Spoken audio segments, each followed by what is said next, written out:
अपनी आंखें बंद कीजिए। सोचिए आप बेड पर लेट गए हो, धीरे धीरे नींद आती है और एकदम से एक इमेज फ्लैश होती है, एक पैटर्न, एक सॉल्यूशन या एक मेलोडी। लगता है जैसे फैंटेसी है, लेकिन दोस्तों यही है रियलिटी। बहुत बड़ी डिस्कवरीज, इनोवेशंस और आर्ट के मास्टरपीसेस डेस्क या लैब में नहीं, सपनों में पैदा हुए थे। नील बोर को एटम का मॉडल एक ड्रीम में मिला, पॉल मैकार्टनी ने येस्टरडे का ट्यून सपने में सुना और रामानुजन ने अपनी इक्वेशंस डिवाइन ड्रीम्स के थ्रू लिखी। वेलकम टू एक ऐसे वर्ल्ड में जहां आपका सबकॉन्शियस ही असली जीनियस है। ड्रीम्स रैंडम नहीं होते, ये ब्रेन का तरीका है बात करने का, मेटाफर्स, सिंबल्स और स्टोरीज के थ्रू।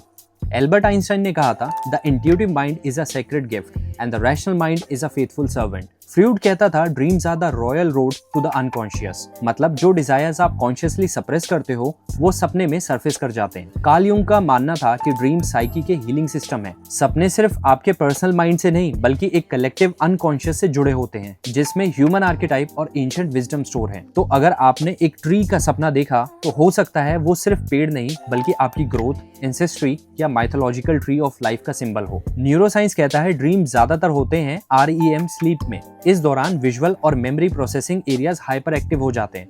REM स्लीप का मतलब रैपिड आई मूवमेंट। इस स्टेज में बॉडी तो सो रही होती है बट दिमाग एक्टिव होता है। हॉब्सन और मैकार्ले की 1977 वाली थ्योरी कहती है कि ड्रीम्स दिमाग का तरीका है रैंडम सिग्नल्स को समझने का। मतलब आपका माइंड फ्रेगमेंटेड मेमोरीज, फियर्स और होप्स को जोड़कर एक सररियल कहानी बनाता है और इसी स्टिचिंग प्रोसेस में कभी कभी एक नया आइडिया मिल जाता है जो कॉन्शियस माइंड कभी इमेजिन ही नहीं कर पाता। इसलिए साइंटिस्ट और आर्टिस्ट के सबसे ज्यादा यूरेका मूवमेंट सपनों में आए, चाहे वो नील बोर हो, मेंडलीव या Robert Louis Stevenson. Indian tradition में ड्रीम्स को स्वप्न अवस्था कहा गया है, सेल्फ इंसाइट और स्पिरिचुअल मैसेज का सोर्स। साइंस कहता है dreams help in emotional regulation, memory consolidation, problem solving और क्रिएटिविटी। रिसर्च बोलता है कि ड्रीम डिप्राइव्ड लोग इरिटेबिलिटी, फोकस और डिसीजन मेकिंग में फेल होते हैं। मतलब dreaming is not a waste of time, it's a brain R&D lab. अपनी क्रिएटिविटी को बूस्ट करना चाहते हो तो कुछ चीजें आप ट्राई कर सकते हो। ड्रीम जर्नलिंग कर सकते हो आप, मतलब you wake up and immediately लिखो आपके सपने में क्या था। Lucid dreaming,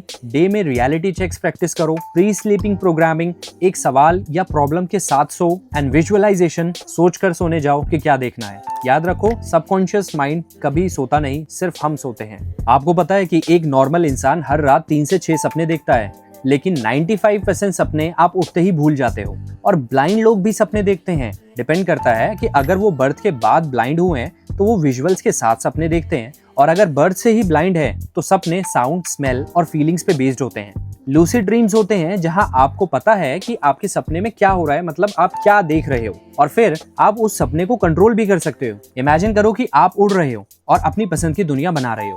from mystic to Nobel laureates, सपने ने हमेशा ब्रेक थ्रूज दिए हैं। शायद आपका next big idea whiteboard पर नहीं, सपने में लिखा जाए। आज रात जब भी आप सोए, एक नोटबुक रखिए अपने पास। हु नोज, कल सुबह आप एक नए गूगल, एक नए आइंस्टाइन या एक नए रामानुजन बन उठे। अब कमेंट सेक्शन में आप लोग जरूर बताना कि आपको सबसे वियर्ड सपना कौन सा आया था और आपने उसे कैसे इंटरप्रेट किया।